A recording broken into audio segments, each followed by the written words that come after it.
All right, what's up? What's happening? What's good? What it do, baby? You are tuned in to another edition of the Why Not Us, Why Not Now podcast. It's your boy Xavier, aka X, aka Zay, here with my brother from another KB. What's good, bro? What's happening? What's happening? Bro, this is episode 10 for us. Damn. Long time, man. I did not expect to see us get to this point, but grateful, forever grateful to be here, man. Yes, sir, and a lot more coming down the pipeline. Speaking of the pipeline, man, the NFL just decided to shake everything up yesterday with their little world. Trade deadline coming on Tuesday at 4 p.m. And we knew the New York Jets were going to have a fire sale of some sort, KB, but we didn't know who exactly it was that was going to go.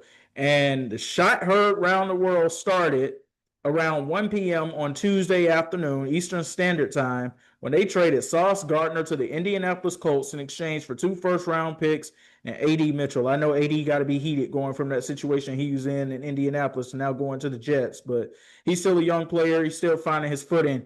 But man, I hope this helps Sauce find his passion for the game again, because you really weren't seeing it this year with the Jets, and that's not surprising because they're 1-7. We don't expect them to win too many more games beyond this point. I don't know after the moves they made yesterday, because Sauce is just one. We're gonna touch on the other one. I don't know if we're gonna see them win any more games now, because the one thing that was holding them together to some degree was their defense. And now they've dismantled that entire thing, starting with Sauce. We'll get to the other move in just a moment. But clearly for the Indianapolis Colts, I heard some people saying that this is a bad move. It's only a bad move if Daniel Jones is not your quarterback for the future. Because what it told me is that they're going all in on him. Expect Daniel Jones to get a new deal here soon. It's only bad if he turns out to not be the guy as your quarterback for the future. Because right now they are in a Super Bowl window with how they've started this season.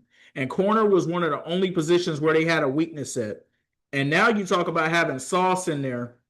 And on the other side, you know they're going to get Charvarius Ward back here pretty soon when he comes back from his concussion.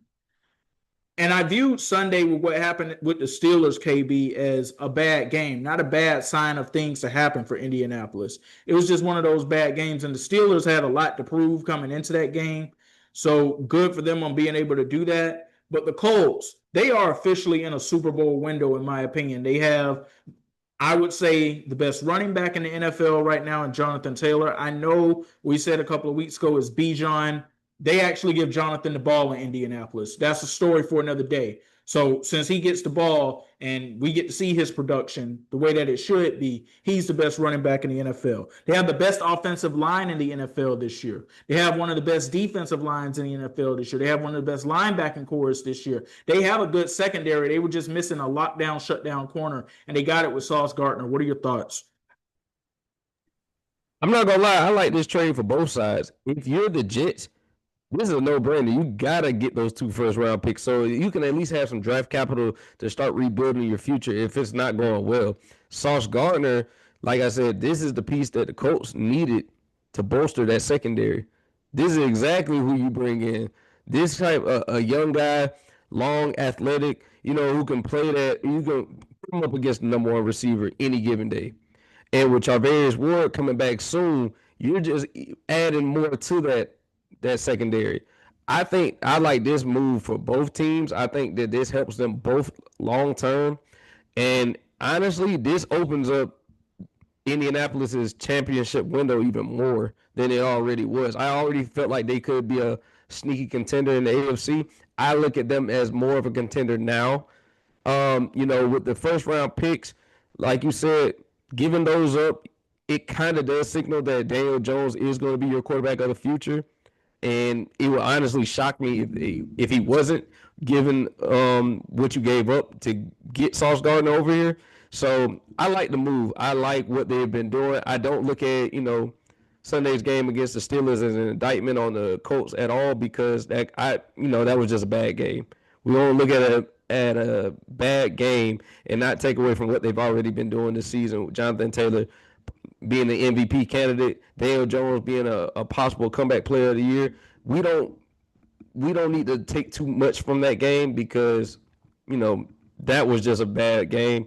But I like this move. I like this move for both franchises, and I think that they're going to be looking even better on the horizon. Yeah, something else that I think also needs to be said about this is you realize this is only a good trade for the Jets if they get the picks right, correct? Because we've seen the Jets have draft picks galore before, and they barely got them right.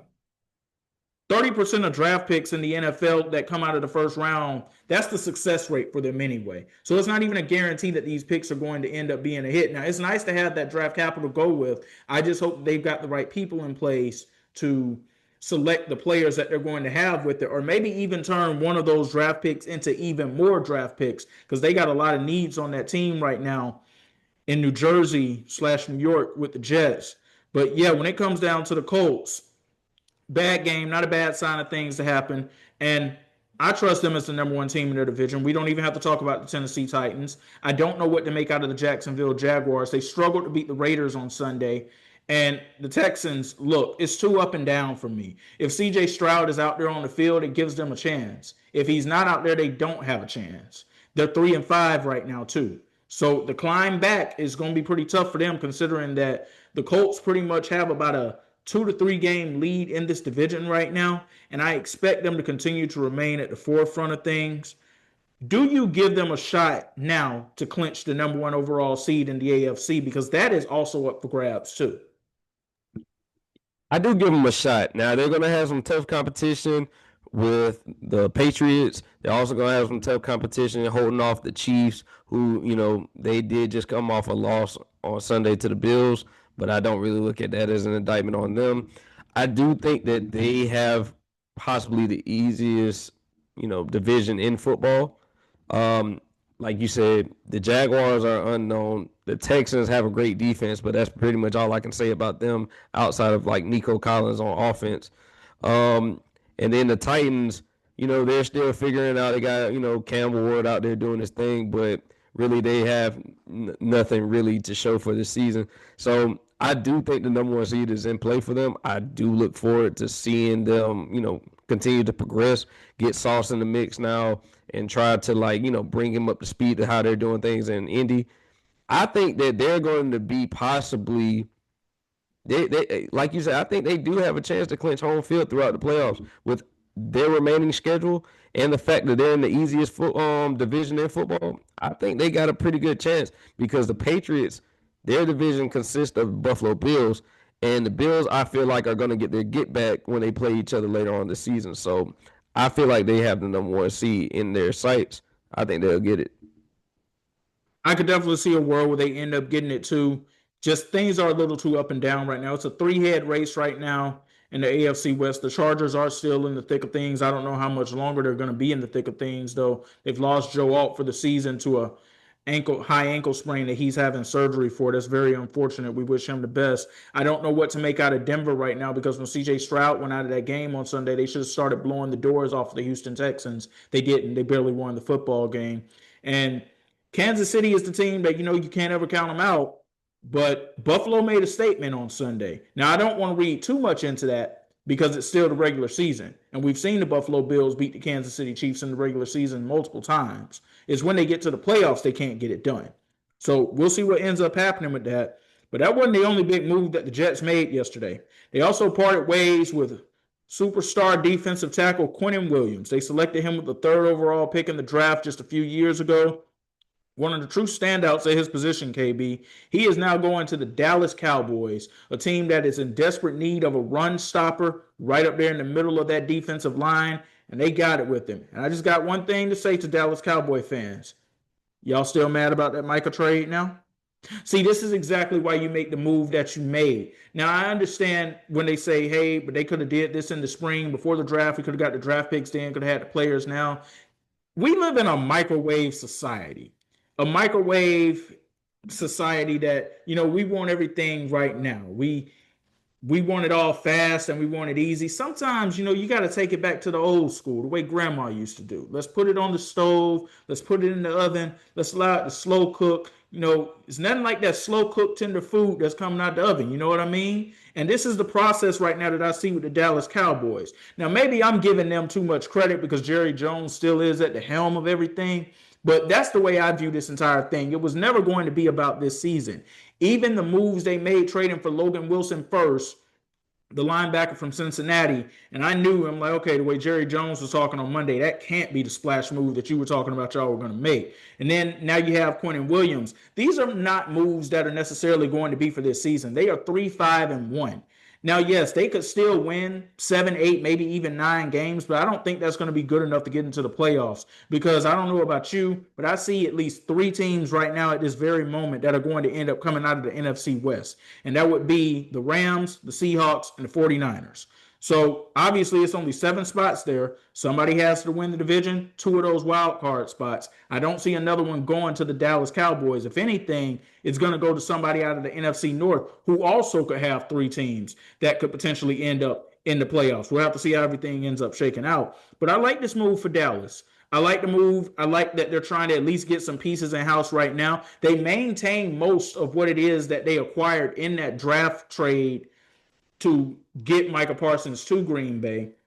The first round pick that the Jets have out of this deal is going to be the higher of the picks, either between the Cowboys or the Packers in 2027. So this doesn't even have an impact on 2026 right now. They gave up a second round pick for next year, but they'll be okay in terms of that. The main thing for Dallas is that we do know this year, what I think a lot of us had questions of is, what is Dak Prescott still? Is he still a star quarterback in the league? And so far, he has proven that this year.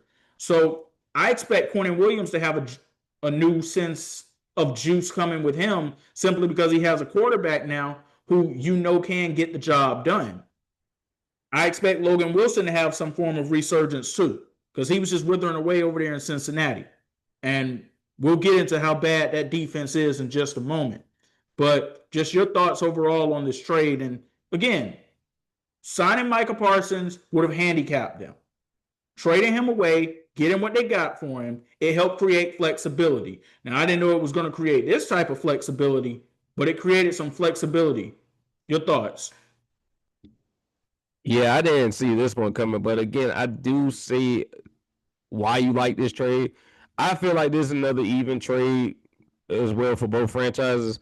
Like now, if you look at overall what the Cowboys have acquired since Micah Parsons, you now have Kenny Clark, you now have Quentin Williams, you now have Logan as well in the middle. And like you have to look at it like you said, this isn't this season move. There may not even be a particular path for them into the playoffs. Just because of, like you said, with the teams that come out of the NFC West, the NFC North, then you have the Philadelphia Eagles in your own division. This is for the future. I think that you had to kind of, make a splash move. People in Dallas are impatient because they're expected a winning culture. They're expected to win. This is Dallas, of all places, one of the most recognizable franchises in the entire world. This is going to be, hold on, my bad, X. I just got to say, because you said that they expect to win, they've been expecting that for 30 years and it ain't happened yet. But go ahead. I completely understand. But that never stops any Cowboy fan from expecting that they should be in the playoff hunt competing for a championship every year. It never fails. But I do like these moves, though, that they're making. Like, I can honestly say Jerry Jones, he might have snapped with this one, because at least this is one of those deadlines where I can say the Cowboys didn't sit on their hands and just watch moves happen with a bunch of, you got players that were on losing franchises that were going nowhere. The best time to go get them was now.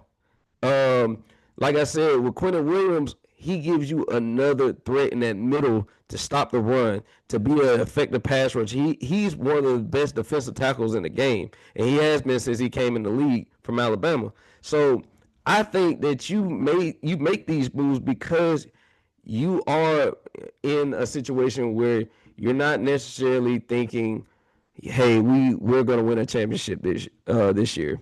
I mean, we all saw what happened the other night against Arizona. I don't have championship aspirations right now for this team. I didn't have it coming into the season.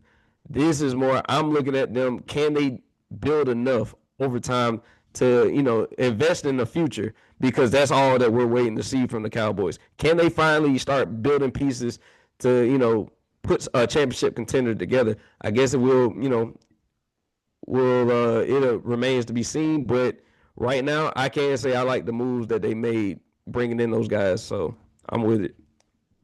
Now, I do have to say this too, because I saw a stat yesterday that said that when the Cowboys acquired Amari Cooper in 2018, they were 3-5 at the time, and then they went on to make the playoffs. This is not that season.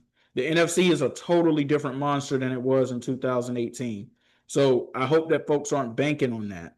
But like you said, and I said it already too, I like the moves for the future. And also think about what this does for Kenny Clark as well. This allows him to unlock and go to another level too, very similar to the Kenny Clark that we saw in Green Bay a few years ago, when you would say he was definitely right there smack dab in the middle of his prime, if not tapping into it. He's closer to the back nine of it now, but there's still some tread on those tires. And, use one of those first round picks next year, get you a good rush in. You can easily replace Micah Parsons. And I'm not saying that to disrespect Micah Parsons in any way whatsoever. But we see edge rushers come out of these drafts all the time that end up being impact players. And they don't always come out of the first round either. You can get them in any given round of the draft. It's all about who it is that you're able to select. The NFL draft is so much different than the NBA draft. And I think that folks lose sight of that at times when they think about how teams, they don't get first round picks in return for certain guys, and all they get are second and thirds. You can get some really great players at those positions if you know what it is that you're doing. You have a front office that knows what it is that they're doing. So Cowboy fans, I mean, it's not exactly a move for today, even though I expect there to be some excitement, especially on that Thanksgiving Day game when the Chiefs come into town. And now you got that renewed defensive line that's going to be right there with Quentin Williams basically anchoring everything. But, go ahead. I did want to say, I did expect them at some point to, try to bolster that secondary up, because that secondary has been so weak this year. I know that they had to make moves to bring in, someone that can help with stopping the run and affect the pass rush. But I do think that they needed a lot of help on that secondary, and I felt like that was something that I was waiting to see, and I didn't see from the Cowboys. That would have probably been the only thing that would have made their trade deadline like the perfect deadline. If they had got something just to help out with the secondary, because this year has been bad. I mean, with the injuries and just the overall play on the field, it hasn't been good for the Cowboys. So I was looking to see if they were going to add anything to the secondary, possibly, if they were in the Sauce Gardner market at all. I don't think that they necessarily would have needed to, they would have been in position to give up what the Colts gave up to get Sauce Gardner. But I think that they needed to at least try to, add something. They need help right now in the secondary. I hear you on that, and I still think there's a chance that they can get it. They were supposed to be in a trade talks with the Miami Dolphins for potentially getting Minkah Fitzpatrick. That's a move that, honestly, I would look at as a potential buyout situation. It would not surprise me if the Dolphins and Minkah Fitzpatrick end up coming up to a buyout agreement and he ends up on the Cowboys that way. Is it likely to happen? I don't know. I mean, honestly, because Miami started a fire sale of their own that we saw on Monday when they traded Jalen Phillips away to the Philadelphia Eagles. And you and I texted about this, and all I can say is the rich get richer and Howie strikes again. This is exactly what Howie Roseman does. When he let those players go in the offseason, like Milton Williams and others, I said, oh, don't worry about it. Howie's got a plan. And here you see the plan coming together right here. We traded for Jair Alexander last week. I don't know how much is still left there, but the Jalen Phillips move, that bolsters that defensive line tremendously. Yeah, I'm Howie cooking, to say the least. He cooking with grease too, because the fact that he was able to acquire Jalen Phillips, Jair Alexander, you got BG coming out of retirement. They're loading up for a championship. They're loading up, and honestly, like you said, the rich get richer. I haven't seen a GM this effective at his job in a while. Like, Howie Roseman is always, like, every trade deadline, even when they're a favorite to come out of the NFC, he's still looking to see how can I make this franchise better. Like you said, with Jair Alexander, I feel like what he gives you is some veteran leadership. Now, his, players dropped a little bit, since coming from Green Bay. But now he gets to play for a winning franchise. He gets to hopefully help bolster that secondary. Then you have guys like Jalen Phillips, who's definitely going to add even more to that pass rush that already has Jalen Carter, that already has Nakobe Dean. It's just I'm I'll be shocked. I'll be shocked if Philadelphia doesn't get good return on their investment, just because they've invested in all of the right pieces. And then if you're looking at it, they're not giving up that much to get these guys. They're giving up a few, few picks, but when you're competing for a championship every year, you know, forget the picks. We're looking at we got championship aspirations. We're not trying to stockpile picks. We're trying to become the new dynasty in the league. So if that's what you consider yourself doing, sometimes you got to play with fire a little bit just to get what you want. And they got a great piece from Miami, a really great piece. So I'm looking forward to seeing how he does with Philadelphia and seeing how Jair can help as well. So, do you think that Philly is now the front runner in the NFC once again, or are you not going that far yet?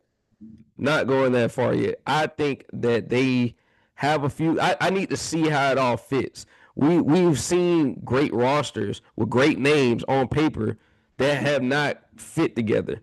I just need to see how these pieces can fit in this offense. Now they're great individual talents, but this NFC is loaded. You still have Tampa Bay. You have Seattle playing great ball. LA playing great ball. San Francisco we're still waiting on some weapons to come back. You got even Detroit, who just got upset pretty much at home by the Vikings. They're still in play. Green Bay as well.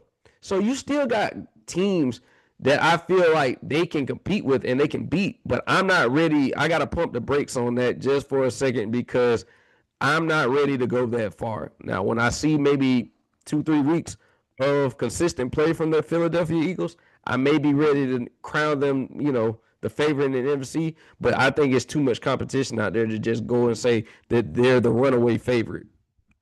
Right now, I don't think there's any runaway favorite in that conference, to be quite honest with you. And I feel the same way about the AFC, too. I hear you when you talk about you don't know how fit is always going to happen. And we've seen those talented rosters on paper. But here's another reason I believe that Philly might have made this move, too, besides the talent that Jalen Phillips brings, the familiarity that's there with the defensive coordinator, because he was the defensive coordinator in Miami as well. And he coached Jalen Phillips already. So there's already a rapport that's right there. So I think that that's actually going to fit like a hand in a glove.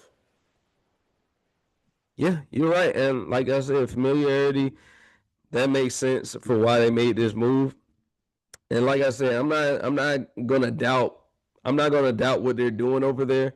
I just want to see a little bit more before I can, make that assumption. Just because you actually have a legit six, maybe seven teams that can honestly say we can compete for a championship this year, right now, with what we have right now. Because I don't know, man, Seattle looked damn good, and jumping into another trade that they just made, Seattle acquired Rashid Shaheed from the Saints. Man, this is a move that I'm excited for. And honestly, a good reason why. Because we just saw what they did to the Washington Commanders on Monday night. And now you add another speedster that can take the top off of defense and add him to Jackson Smith and Jigba. Man, it's looking scary. Sam Darnold looks like the Sam Darnold that we saw in Minnesota. He is dialed in. And honestly, this is a scary offense. And they ain't too shabby on defense either. This defense can create turnovers. I'm sorry. They can create turnovers. They can rush the passer. Seattle is one of my dark horse teams to make a run in the NFC. And honestly, for what they had to give up, a fourth and a fifth round pick, I love this trade. I love it. I think that this is gonna put them right up there and possibly that top 2 to 3 teams in the NFC. Yeah, I just got to hear your thoughts on this, X. I really love this trade. I love this trade too. I'm surprised that the Saints didn't make more trades, to be quite honest with you, because they should be in the middle of a fire sale right now too, trying to get rid of as much of that dead cap money as they can too, so that they can properly start to rebuild on that roster. But You can't forget about Cooper Kupp when he comes back in there too. Just the veteran presence that he's going to be able to bring to the table. You got him as a dark horse. Man, I got them right. They're not even a dark horse for me anymore. I saw enough on Sunday, and I know that was the lowly Washington Commanders that they played, whose secondary is basically stir fry. But I've seen enough from Seattle this year to say that, yeah, they've got a legit shot to have a chance at playing for that Vince Lombardi trophy at the end of this season. And this just enhances it even more. My question is this going to open up Jackson Smith and Jigba even more? Because he already was looking like one of the number one wide receivers in the league this year. Like, it's 1A, 1B, 1C for me right now, no matter how you put it. Justin Jefferson still having a great year despite the quarterback stuff that's been happening in Minnesota. Jamar Chase has been having a phenomenal season despite what's happening right now in Cincinnati with that quarterback situation. Jackson Smith and Jigba, though, he's been taking the top off of defenses every single week. And what's funny to me, KB, is he was the one guy out of that whole Ohio State group that was viewed as the lowly guy coming into the draft as far as who would have the greatest impact in the NFL. And it just goes to show sometimes those combines, they don't always tell the whole story. Yeah, yeah. Like I said, this team's scary. But speaking of the Saints, one piece that I was surprised was not on the move was Chris Olave.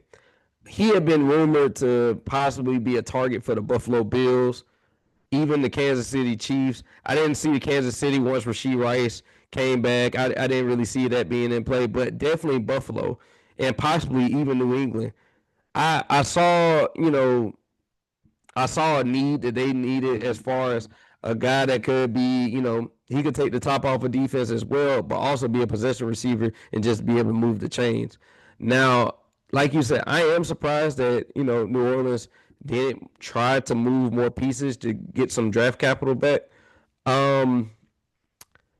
And honestly, yeah, it's not looking too promising for New Orleans because I don't know if they would be in play for a quarterback in the draft. I'm not going to say they aren't, but I think that depending on what they see with Tyler Sluff for the rest of the year and already what they've seen with Spencer Rattler, I think that a quarterback could be in play, but with the class not being as, what you want it to be for a quarterback class coming out next year, I don't really know what their direction is. Kellen Moore has to figure something out because now that the trade deadline has passed, you missed the mark as far as trying to move. Because, be honest, they had pieces. They have a lot of pieces that could have bolstered a lot of teams' championships aspirations, but with them not moving off of those pieces, I don't really know what you do. Like, you kind of have to ride out the rest of the season with what you have and just hope and pray that you can get some diamond in the rough in the draft, because I don't really see New Orleans being an attractive enough destination to acquire like those key top free agents next year. I just don't see it. Well, speaking of teams that didn't make any moves, I don't know if this was to the surprise of anybody, but the Atlanta Falcons also did not make any moves at the trade deadline. You can make the argument that they should have been in the market for going to go get a number 2 wide receiver, but they chose to not do that. They've chosen to not do a lot of things there this season, but we'll touch on the birds out of Atlanta in just a moment. We're gonna talk about teams that actually win here for a second, and we're gonna switch gears and we're gonna go to some baseball. The Los Angeles Dodgers, man, winners win. That is all I have to say about that. That World Series was a classic. KB, I ranked it as one of the top 3 World Series of my lifetime. It's right up there with 2011 with the Cardinals and the Rangers. That was a great one. The Cubs and the team formerly known as the Cleveland Indians, now the Cleveland Guardians. That was a great one in 2016 to see which team was going to end their drought first. Of course, we know that the Cubs went on to do it. Besides that being one of the top 3 World Series of my lifetime, though, I think that probably was the best Game 7 of a baseball series that I've seen too. Oh, and how can I forget 2014 with the Royals and the Giants? That was a classic series too. Madison Bumgarner, the closest pitcher we've seen to probably having a performance like Yoshi Yamamoto did for the Dodgers. With that being said, I've never seen a pitcher have a performance in the postseason like Yoshi Yamamoto did for the Dodgers, and rightfully so. He was the World Series MVP, and it should have been unanimous. Yeah, man. Just speaking on Yoshi for right now, he was worth every penny. He bailed them. He bailed them out the entire series, 2 complete games, and then came in and pitched the closeout. You can't ask for much more. He was already going into the game. He would have been my MVP regardless of the outcome, just because of the fact that when he came in the pitch, if he was stepping on that mound, you knew that they had a chance to win. Um, I will say though, Game 7 was one of those games that I will honestly show someone who never watches baseball, just because the excitement, the drama, the game saving plays that needed to be made, especially from the Dodgers side. That was everything that you could have wanted in a baseball game. Honestly, it had everything in it.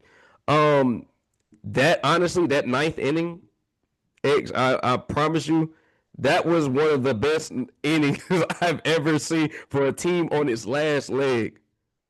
That was honestly probably, see, last year's World Series had the star power.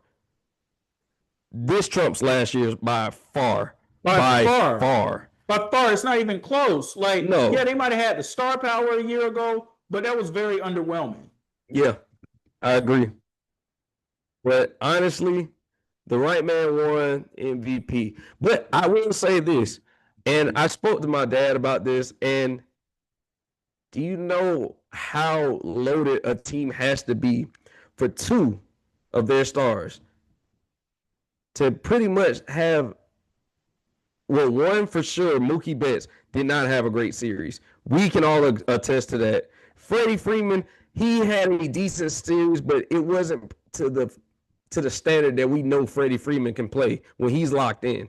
So, and even Otani, outside of his offensive performance, he was rocked in both of his starts.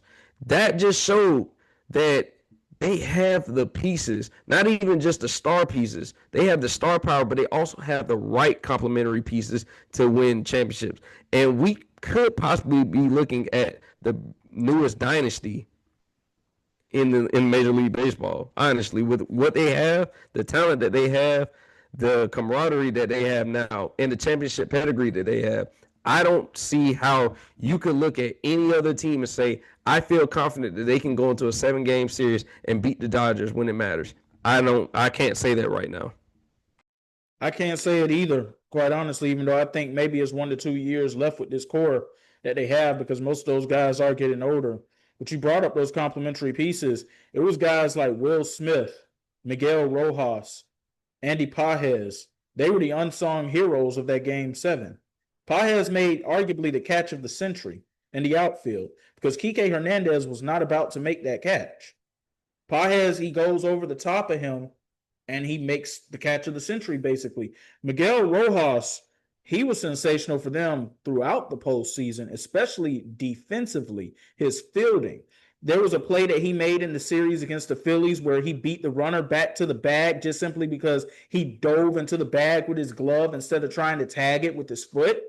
We saw the play that he made in game 6 of the World Series. Credit to Kike Hernandez too on that, but mostly Miguel Rojas. We saw the play that he made in game 7 of the World Series as well, helping get the runner out at the plate. And this is something that I think we're always going to have questions about. Was his foot actually down on that bag?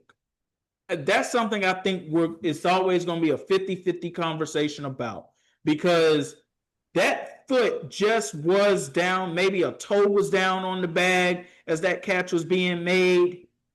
And Vladdy's foot on the plate just did miss touching. Like that was one of the craziest plays I've ever seen in my lifetime. Yeah, and they needed to have it. That was, like I said, the drama that was in that game. Just for them to even get the extra innings took everything they had. Paez made an incredible catch. Miguel Rojas not only with the home run, but like you said, the play to Will Smith at the plate to save that run. It like I said, that game had everything. The series had everything. You wanted an 18-inning thriller, you got it. If you wanted if you wanted to see, in my opinion, game 7 was better than game 4, but for different reasons. just because of what was at stake. There was no game to fall back on. There was nothing else. And seeing Yamamoto come out for game 7 showed me that the Dodgers were willing to do whatever it took. And he was willing to also do whatever it took to win, going off of no days rest. Because honestly, we had spoken about this too, X. The Dodgers really wanted to save him for game 7. He was supposed to be the starter if it had got to a game 7. But with them losing game 5, they had to adjust their plans and put him in for game 6. Because if he did not start in game 6, I don't think they would have made it to a game 7. I honestly think that it would have ended right there, because the whole trajectory of the series changes when he comes in to pitch, regardless if he's coming in from the bullpen or if he's starting. The trajectory of the game changes, and that's why I think that no matter what, there should have been no one else to receive a vote. I love Ohtani to death. I think he is an amazing player, generational player. Yamamoto won that series. And I think that people got to understand what he did. We haven't seen a guy do from a starting pitcher in a while. He did something that guys would not even. He was willing to come in without a day's rest. And for guys that pitch complete games, that is damn near impossible to do. So I got to tip my hat off to him. I got to tip my hat off to the Dodgers organization. That was a hell of a series. That was a hell of a game. And they honestly deserve this one. Well, he didn't pitch the complete game in game 6. He went about 6 1/3, I believe it was. He did go a complete game in the series, and he did a complete game in the NLCS. But he was still throwing hard in that game 6 as well, and that's probably why they pulled him. They knew they were going to need him in that situation in game 7. They probably just didn't know exactly when they were going to need to utilize him, but they got him in there right at the right time. And yeah, like you said, he was the guy that went out there and won that series. He was worth every single penny. And just think about this. Sasaki, we could see him in that starting rotation next year. They asked him to go to the bullpen, and he did. But this is a guy who they brought over, honestly, and he was expected to be a starter.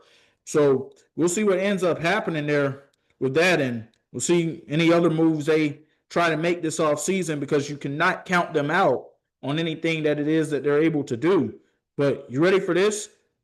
Here's how exciting that game 7 was and how important it was for baseball. 51 million viewers combined between the US, Canada, and Japan. That was the most watched baseball game in 34 years since game 7 of the 91 World Series between the Twins and the Braves. You talk about the boost that baseball needed, that was it. Hopefully that lockout doesn't happen in a few years, as people are suggesting that it could happen. But that was exciting for baseball fans. And like you said, KB, for anybody who doesn't watch or has never watched baseball before, that 9th inning alone is enough to show them, hey, this is why I'm a fan of this, because it had everything that you wanted into it. Now, of course, you got to feel bad for Toronto. They came oh so close. But one stat that you do have to consider is that for the last few innings of that game, they went 4 of 26 with runners in scoring position. You got to find a way to try to get it done and get somebody across the plate. And I thought that they were going to do it in the 11th inning. I thought they were going to tie it up.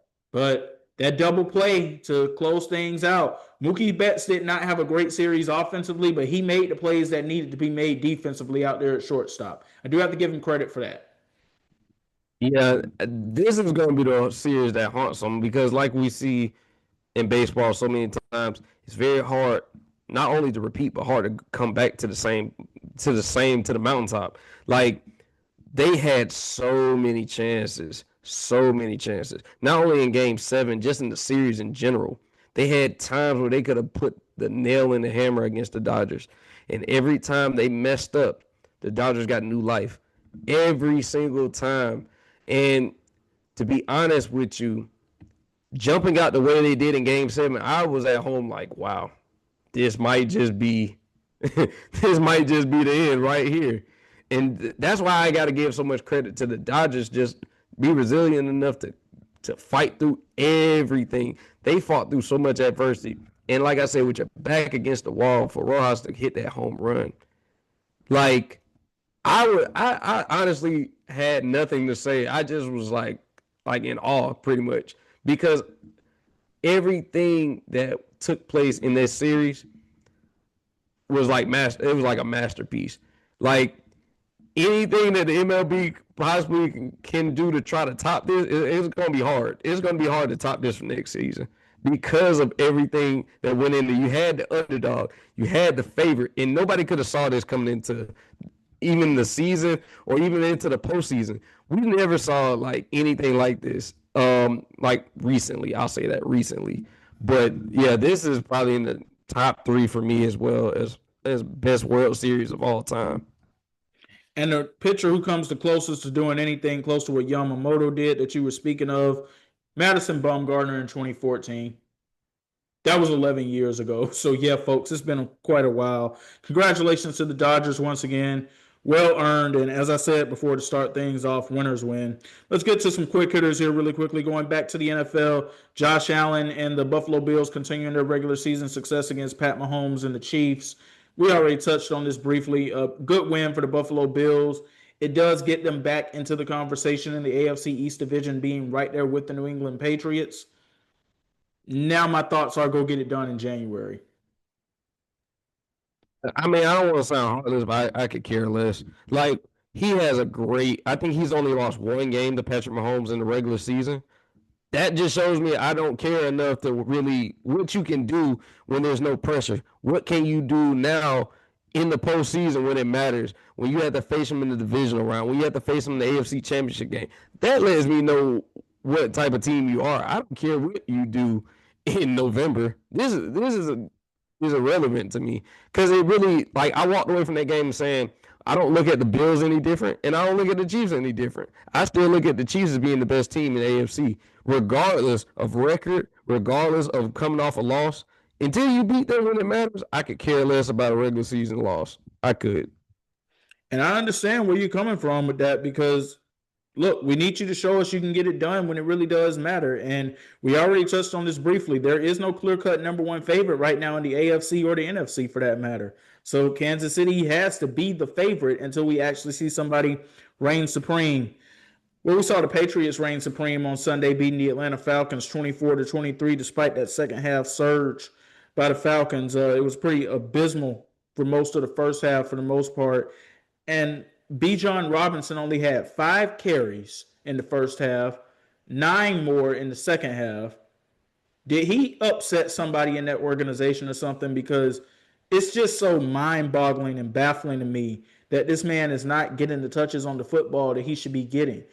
We raved about their performance against the Buffalo Bills, but the thing that we understood about that was it was Bijan that led the way.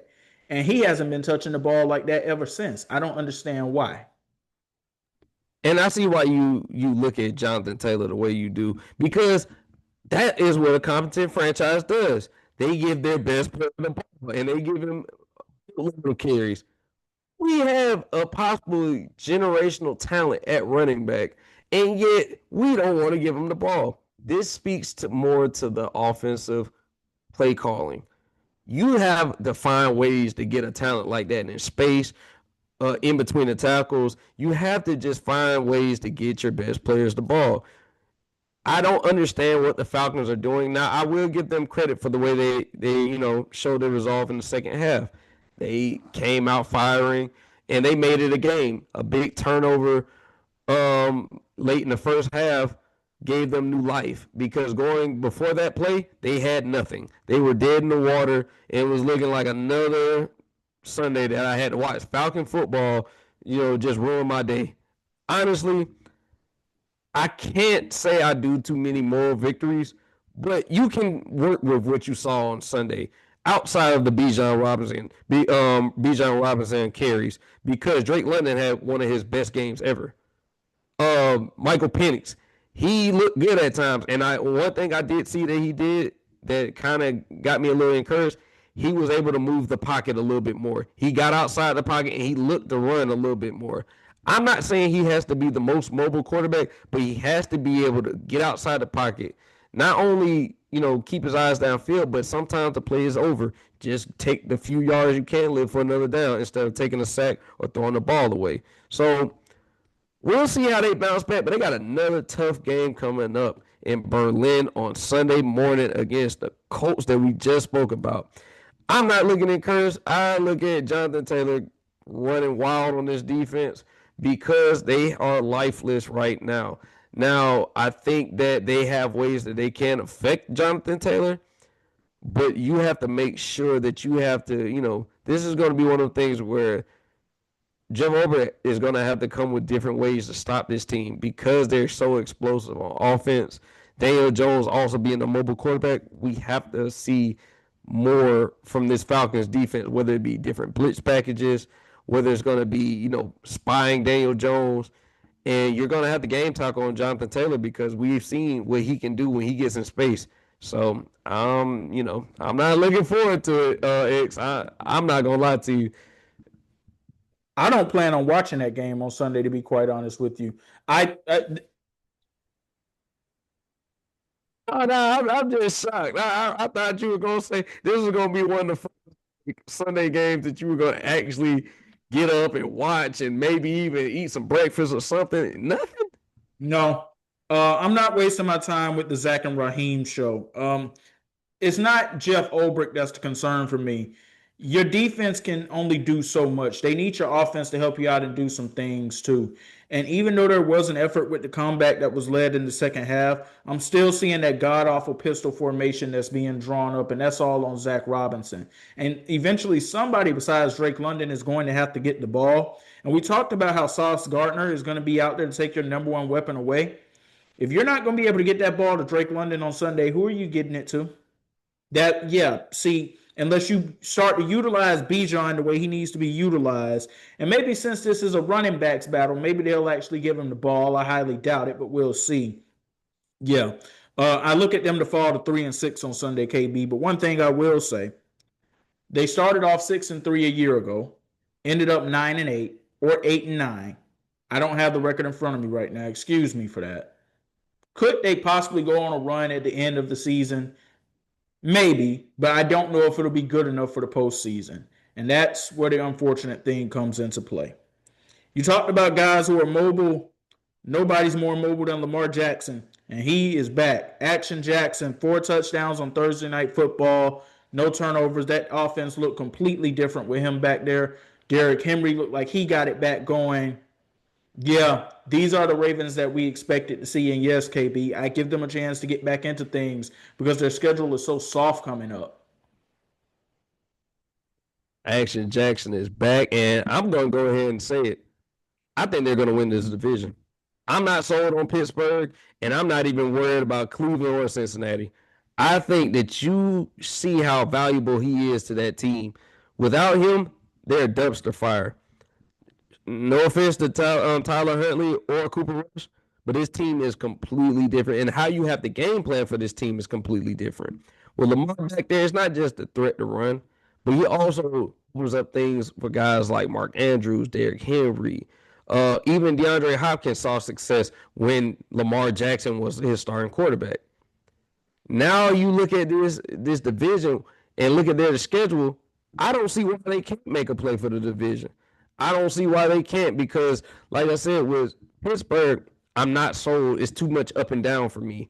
I'm not seeing enough just from their offense or defense to warrant me saying I have 100% confidence that Pittsburgh can finish it off.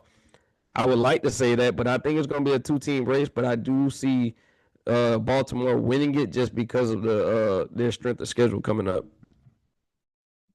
Yeah, I agree with you on that 100%. I'm not sold on Pittsburgh either. You brought up Cincinnati, and yeah, there's trouble. There's trouble that's mounting there. It's probably 10 times worse in the locker room than what we saw post game. We'll get to it in just a second. They were down by 2 touchdowns against the Chicago Bears and somehow came back and took the lead. We had concerns about Joe Flacco going to Cincinnati and what he was going to be able to bring. The problem was the Cleveland Browns. It wasn't Joe Flacco because in Cincinnati, he's been lighting things up, KB, only for his defense to go out there and just completely give it away.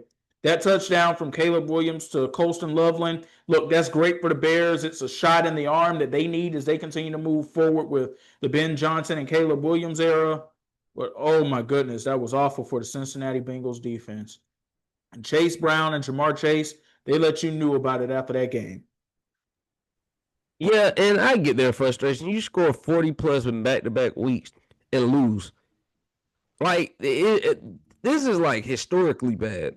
I don't think people understand like how frustrating it is for an offense to go out there and do their job, or vice versa for a defense to go out there and do their job. We're seeing that with Cleveland right now. Defense doing their job, offense can't keep up.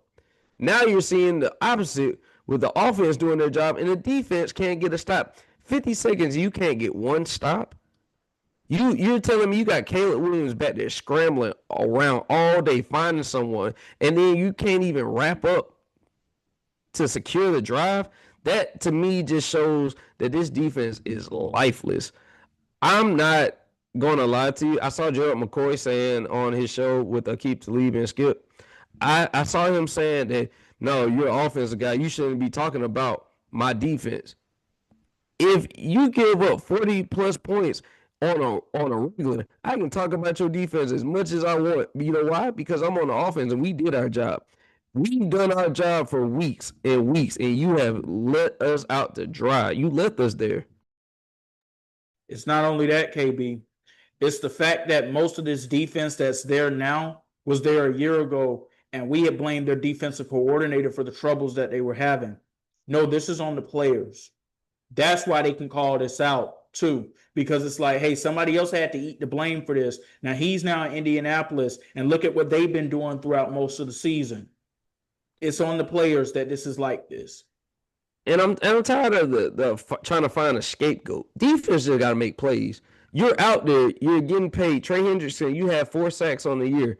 There is no reason for this team to be this bad on defense. Like, I have no confidence. Like, usually I would say I have a small amount. I have no confidence that they can get a stop when needed. And the reality of it is, until, like, they're going to have to outscore everyone. Like, but the reason why that's still going to be a problem because there's no lead that's going to be safe for them. We've seen teams score on them, but not just score, they score fast. And the fact that you did all of that to come back and then lose the way you did is deflating. And whether it came from, Chase Brown being frustrated, Jamar Chase being frustrated, T. Higgins being frustrated, you're constantly having a situation where these guys are putting up numbers and they're holding up their end of the bargain and they can't get you to meet them halfway. That's frustrating. And honestly, I don't see it getting any better.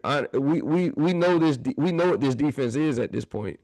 They're going to give up points and yardage in bunches. So, if you out there, you play fantasy football and you going against Cincinnati defense, hey man, have fun with that. You're going to win every week doing that. I want to bring up one more point about their defense. So this is about one player in particular. Remember Shamar Stewart, defensive end from Texas A&M, and all the noise that was made this offseason about, he could go back to Texas A&M. He's not signing with the Bengals, and how it took forever for them to come to the negotiation process. Well, let's just take a look at his numbers for this season, KB. 2 solo tackles, no sacks, no forced fumbles, no interceptions. No, that's not going to get it done. No wonder he wanted to get paid. That is awful. You are out there just for show. You aren't doing anything. And we don't like to even just criticize players on the show. Like, we really like to be critical of their play. But for you to hold out as long as you did and to come in and do this, oh yeah, you deserve all the criticism in the world for sure. It's not just you, but you're a part of it. You're definitely a part of the same bad apple that is coming from that Cincinnati defense. I don't see anything from there that I could say, you know what, he's the lone bright spot. I don't. And Trey Hendrickson, he's just looking to get up out of there this offseason, which I do expect him to do. Some unfortunate news that we also have to report how we closed out Sunday, and that was the horrific injury that happened with Jayden Daniels, that dislocated elbow on a play where he was running an RPO at a time in the ball game in the fourth quarter where KB, he shouldn't even have been in the ball game. They were down 38-7. Pull your starters at that point, especially on the possession before they actually punted the ball. Like, that's you waving the white flag at that point. They're saying he's out indefinitely. No, go ahead and just rule him out for the season. There's no need in bringing him back. Thankfully, it wasn't his throwing arm, but it was still a horrific injury that happened nonetheless. Wishing him all the best. I'm really disappointed in Dan Quinn because he's been around long enough to know that that was unacceptable. We've had a lot of different sports outlets calling this coaching malpractice. And you can honestly see why. There was no avenue for them to get back in that game. Because no matter how quick they scored, Seattle offense was humming that day. So why keep them in the game? There was no benefit. I know that, Ryan Clark said that he has no problem with it. I do. Because you're looking at it, he wants to be out there with his guys. But sometimes there is nothing to salvage. Sometimes that they were just a better team that day, and that's it. I know this is, looking back on it now, especially after that injury, this could very well change the way that he plays going forward. Because he always worried about possibly, getting another injury that could possibly derail his entire season. I think this could have been avoided. I think this was stupid. I think this was honestly irresponsible from the coaching staff because it didn't need to happen. It was avoidable. And honestly, Dan Quinn, he has to learn from this. But he's going to have to take the criticism that comes with his decision. That was a very, very, not even questionable, that was just poor management on your franchise guy. This is not just some random guy. This is your franchise player that you invested the number 2 overall pick. And we've seen what happened with RG3. I just hope that this isn't something that will possibly, be in Jayden Daniels' future because he had a bright future ahead. He's one of the young stars in this game. I hope, the best for him because he is electric when he's on that field and we know what he can do with the ball in his hands. So, well wishes to him, prayers up to him. Hope he has a speedy recovery. Like I said before, the positive side on any of this, if there is one, is that was not his throwing arm.